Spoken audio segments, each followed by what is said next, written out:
dias eu vi um comentário de uma pessoa dizendo que achava que o Haruki Murakami era o escritor mais louco em atividade no mundo. E claro, eu concordei na hora, porque conhecendo a peça, já sabia do que ele era capaz. Não passou pela minha cabeça ninguém que fosse capaz de tapear ele. Só que, ironicamente, nessa mesma semana que eu li esse comentário, eu acho que no mesmo dia, se bobear, apareceu uma boa candidata. E o nome dela é Sayaka Murata. E o livro que bota ela lá no patamar pra briga se chama Terráqueos. Faço inclusive questão de expor a cara da indivídua. A Estação Liberdade fez uma fitinha só pra isso, com o rosto dela. Que é pra vocês saberem, a única pessoa que faria Murakami chorar. Murakami, pessoal, é para amadores. Ele engatinhou para que Sayaka Murata pudesse correr. O que ela aprontou nesse livro não prescreve. Depois que eu acabei, eu até fiquei tentando pensar de onde foi que ela tirou essa história. E a única teoria que pareceu minimamente plausível foi a de que a Pandora fez um unboxing e aí saiu esse livro. Só pode ser isso. Se alguém tiver alguma teoria melhor, coloca aqui nos comentários, tá? Vamos discutir a respeito desse que é possivelmente, não é o livro mais longo. O Murakami, ele, em termos de narcótico, literatura canábica, ele até se supera. Mas ele não é mais o rei do pedaço. Agora ele tem uma grande concorrente ao posto.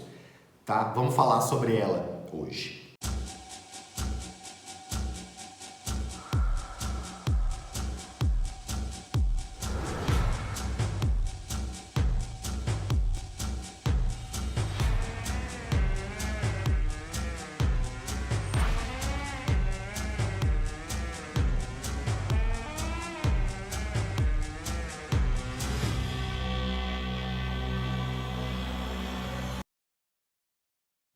Esse não é o tipo de livro que eu leria pela sinopse. Eu achei ela bem xoxa até. É uma menina e ela não se encaixa no mundo. É isso. Aí você fala, deve ser por isso que chama Terráqueos, então não tem alienígena, menos mal. Mas só isso. Não me convence. Quantos livros eu já não vi sobre uma criança diferente, que não se adequa dentro nem da própria família. Nada muito de interessante. Pus na lista de desejos porque é um livro japonês. E como eu costumo gostar de literatura nipônica, uma hora ou outra talvez eu pegue para ler. E ficou por isso mesmo, deixei o livro mofando na wishlist, até que, nessa terça, eu tive um desejo literário de grávida. Eu tenho uns, de vez em quando, que são aleatórios pra cacete, que daí deu a vontade de ler um livro japonês perturbador e desconcertante. Aí eu pus isso no Google, livros japoneses que descacetam. E aí apareceu uma lista de livros japoneses de horror. Não era bem o que eu queria, mas tá, vamos entrar, vamos ver. Apareceram algumas opções e uma das primeiras era essa. Eu falei, caraca, esse livro parecia tão simples, tão discreto. E aí eu vi que não. Na verdade parecia ser um negócio que passava bem longe disso. E aí eu resolvi entrar no Scooby. Vamos ver o que o povo aqui do Brasil, que já leu, achou. E aí a primeira que me apareceu foi tipo assim, com esse título: Leia por sua conta e risco. E aí logo abaixo tinha outra falando assim, não sei se eu gostei, eu acho que sim, mas pode ser que não. E aí eu falei, é isso mesmo, vamos comprar. Comprei na terça, o livro chegou na quinta e no mesmo dia eu já resolvi ler ele logo, porque eu tava muito expectativoso, eu ia falar, mas acho que isso não existe. No fim da tarde eu peguei o livro e de madrugada eu acabei ele, lá pela 1h. E eu só fui dormir, só consegui dormir porque eu tava com muito sono, tinha dormido mal a semana toda. Se não fosse isso, eu não sei se eu teria dormido, porque eu fiquei com esse livro latejando na cabeça por bastante tempo. Eu acho que eu ainda tô. Eu tenho um negócio durante o sono que acontece bastante comigo às vezes, que é de eu dormir, mas eu sei que eu tô dormindo. É tipo sonho lúcido, mas não é exatamente isso. E aí eu consigo sentir a posição onde eu tô, não abrir o olho, mas ter uma noção de espaço. É um negócio meio esquisito. E é chato, principalmente quando eu acordo depois, porque daí parece que eu não dormi nada. E por que eu tô falando isso? Porque na noite que eu li esse livro, durante esses espasmos, eu percebi que a minha cabeça tava aqui ainda. Ou seja, nem dormindo esse livro me deu paz. Tudo bem, eu já sabia que seria assim, só que eu tava esperando outra coisa. Eu tava achando que iam ser muitos acontecimentos canábicos, do tipo Murakami, mas é uma outra ordem da loucura. É um bizarro que é bizarro justamente por mostrar as coisas como elas realmente são. A começar pela narradora, que desde o primeiro momento não parece uma personagem, parece uma pessoa. No primeiro e no segundo capítulo, ela ainda é uma criança. E ela fala, age e pensa como uma. Você não consegue nem cogitar por um segundo que, na verdade, quem está escrevendo isso é uma mulher de 40 anos ou mais. Eu não sei quando ela escreveu esse livro. Mas isso não fica visível aqui. A autora some e dá lugar à personagem. E é muito importante destacar isso porque se a autora consegue escrever como uma criança, ela consegue se colocar no lugar de uma. Ela compreende a criança, principalmente essa da qual ela está tratando, certo? Ok, prosseguimos. A Natsuki, no momento em que a história começa, está indo para Akishina, que é uma vila onde os avós dela moram. Eles têm uma casa lá onde eles recebem a família toda durante os festivais do Obon, que costumam acontecer no verão. E assim, eu não vou saber explicar com detalhes o que é, mas tem a ver com receber os antepassados e tudo mais, é uma questão bem tradicional. E a Natsuki gosta muito de ir para lá, porque é um ambiente gostoso, onde ela se sente confortável, e porque toda vez que ela vai, o primo dela, o YUU, tá esperando por ela. Eles são muito próximos, ela gosta muito dele, e logo, sei lá, nas primeiras páginas, eles já vão começar a namorar. Sim, eles são primos, mas eles têm uma relação muito diferente. Eles se compreendem muito bem. E nenhum deles se considera normal. A Natsuki acha que ela é uma criatura mágica que aprendeu a fazer feitiços depois que ela conseguiu o Piyuchi, que é um ouriço branco de pelúcia que ela comprou no mercadinho que estava em promoção. E depois que ela teve o Piyuchi em sua vida, ela ganhou um espelho da transformação e uma varinha de origami com a qual ela conseguia fazer feitiços para proteger o mundo. E o Yu, ele se sente um extraterrestre. Ele acha que ele veio de outro planeta porque a mãe dele fala isso. Um dia eles vão ter uma conversa, vão confidenciar essas informações um para o outro, e a Natsuki vai falar: nossa, mas então você deve ser de Poapipimpobópia, que é o planeta de onde veio o meu Piyuchi. E aí ele fala: talvez eu seja. E eles começam a engajar nessa conversa e o Yu fala que um dia ele quer voltar para o planeta dele. Ele vive procurando a nave espacial para poder fazer isso, mas ele nunca acha.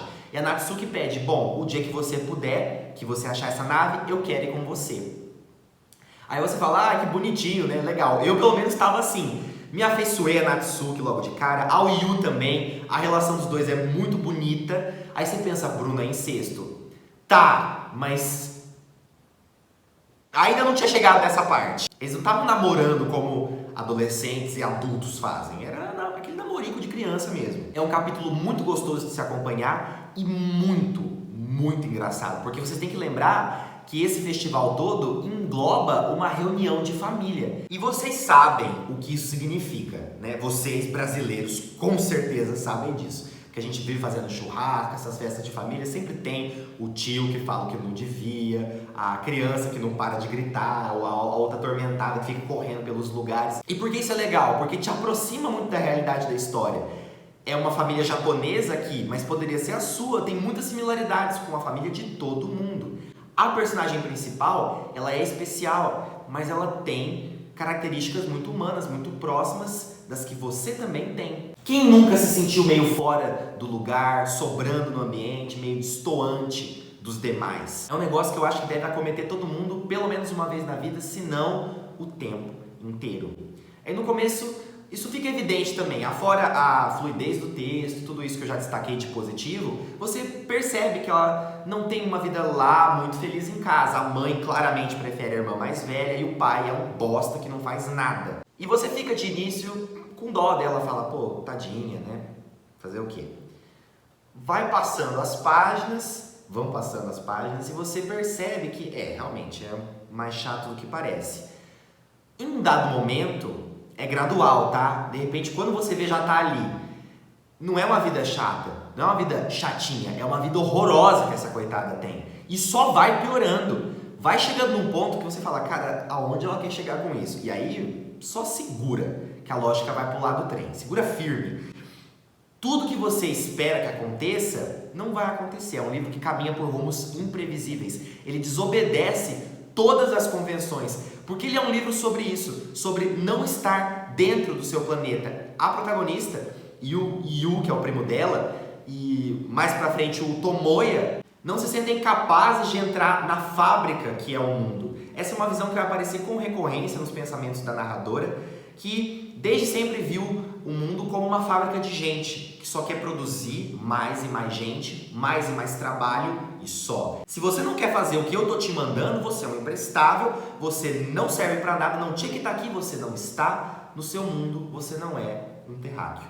E assim, de verdade, com toda a honestidade do coração, não tem um tema, eu não consigo pensar em nenhum, que não tenha sido abordado nesse livro. Eu acho que a Sayaka, enquanto ela escrevia, alguém perguntou para ela assim: bom, Murata, que temas polêmicos, quantos temas polêmicos você quer abordar nessa sua nova obra? E ela respondeu: sim. Mas Sayaka, você não acha que vai ser muito tabu para um livro só? E ela falou: não, vou botar tudo. Ah, mas de que forma? Da mais explícita e audaciosa possível.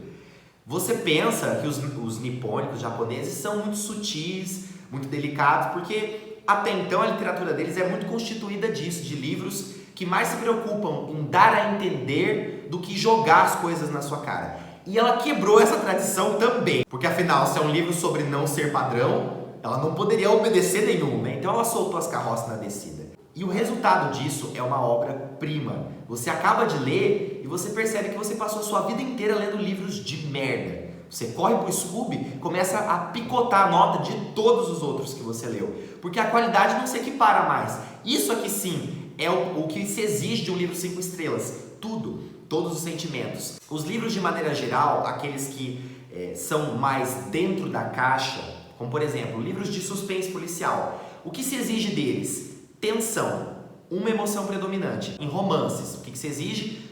Romantismo e alguma morte no final para você chorar, né? Ou seja, um pouco de drama também, tristeza. E aí, em drama se exige desgraça. Em comédia, coisas ridículas para você rir. Enfim, sempre tem que ter uma coisa ocupando o primeiro plano. Você pode ter quebras de tom, mas geralmente procura se manter sempre a mesma coisa. Terráqueos não faz isso também. Ela faz tudo, como eu falei pra vocês. O começo é engraçado, é fofo, e depois é nojento, depois você fica triste, tem vontade de chorar, de gritar, de fazer todas as coisas que um ser humano faz em vida. Então assim, é um livro completo, ele abrange a psique em sua totalidade. Olha que profundo, eu nem sei o que significa isso, só falei porque achei que fosse pegar bem. Mas a verdade é que não falta nada, não tem defeito para eu reclamar. Só teria uma coisa, que é o fato de, lá pela página 200 até umas 230, ela começa a se repetir bastante. Ela fala demais o nome daquele planeta impronunciável, que é Poapipimpobópia. Ela fala muito desse planeta, fala muito as mesmas frases. Eu falei, cara, ela tá se repetindo muito, não tá fazendo nada de novo. Só que quando eu tava começando a achar que isso ia matar o livro, ela deu uma volta. E eu falei, cara, era de propósito, ela não tava repetindo à toa. Ela sabe o que faz, não dá ponto sem nó. Não é simplesmente mais uma crítica social, é a crítica social, as, para ser mais específico. Se você acha que você já leu muito livro de crítica social, só para e pensa antes, que livros são esses? Se a sua resposta for um livro norte-americano, então pode ser que não tenha sido suficiente, porque nos livros ocidentais, de forma geral, até nos clássicos, existe uma mesmice insuportável. Um livro que exemplifica perfeitamente esse formato é O Grande Gatsby. Uma água morna de chá, uma coisa horrorosa, um livro péssimo. Ai, mas ele é um clássico. Cara, é simplesmente o clichê. Qual é o maior clichê que existe? Um casal que não consegue ficar junto. Ou talvez o triângulo amoroso, mas nesse caso do Grande Gatsby é um casal que não pode ficar junto. Por quê? Porque um é pobre, a outra é rica. Ou vice-versa. Aí, nesse caso, o cara ficou rico e nem assim eles puderam ficar juntos. Ai, que crítica boa, né? Você pode até falar, mas é o capitalismo criticado. Não, gente! É uma história insossa, é uma história sem sal, sem açúcar, sem profundidade alguma. Ai, mas é um livro sobre o sonho americano. Eu adoro essa, né? Que é a desculpa utilizada para justificar qualquer história fraca que venha dos Estados Unidos e que pretenda ser um pouco mais profunda do que realmente consegue. Ah, mas eu li O Grande Gatsby e eu mudei de vida. Não conheço uma pessoa que tenha falado isso, do fundo do coração. Ah, mas é o livro da minha vida. Tudo bem, você tem direito, mas para pensar, esse livro realmente te faz sair de algum lugar? Ele te tira da zona de conforto? Ele provoca alguma coisa, alguma sensação que seja? Não. Pra mim, crítica social é isso aqui. E é por isso que eu gosto muito de ler e de recomendar arte asiática. Eu ia falar literatura japonesa, que é o caso de hoje, mas também serve para coreana, também serve para o cinema. Eles são muito originais, eles se permitem usar toda a sua criatividade, não tem lacunas sobrando. Você percebe isso quando você assiste filmes tipo Parasita, do Bong Joon-ho, ou A Criada, do Park Chan-wook. São 2 filmes coreanos excepcionais que são imprevisíveis, tem várias reviravoltas. Aí você me diz, mas Bruno, o filme ocidental também tem reviravolta. Sim, realmente, eu tenho que admitir, vários deles têm reviravoltas, muitas boas por sinal. Só que assim, depois de Clube da Luta, quantas vezes você não viu aquela reviravolta repetida? Zilhões. De outra maneira, às vezes em outro contexto, mas se você for ver a essência, não mudou. Isso é um ponto que vem me incomodando bastante. Coisas sempre muito iguais, não só na literatura, mas na vida. E essa é a grande questão de Terráqueos. O comum, por que tem que ser assim? Ele faz sempre essa pergunta, por quê? Por que sim, por que não? Ele faz várias perguntas e te dá várias respostas que quase sempre são outras perguntas. Por isso que é um livro incrível, por isso você deveria ler. Eu, se fosse você no seu lugar, correria comprar já, de preferência pelo meu link na Amazon para me dar uma comissão. Mesmo que você não goste, você vai ver que valeu a pena, só por ter sido um livro diferente. Eu sei que algumas pessoas vão ver o vídeo e pensar, ah bom, mas é um livro muito bizarro, eu não gosto dessas coisas. Não é pra mim, eu entendo, super entendo, mas que tal dar essa chance? Só pra Terráqueos. Pode ser que você descubra com isso que você gosta sim de livros estranhos, que você gosta de livros chocantes. Porque afinal de contas, qual o problema deles? Só porque eles estão fora da realidade? Por que precisa estar atrelado à realidade? Vai, se joga. Desejo a você a melhor experiência possível, que você goste do livro tanto quanto eu. Tá? Se não gostar, desculpa aí, foi mal. Eu só estava fazendo meu papel de passar a palavra desse livro aqui adiante.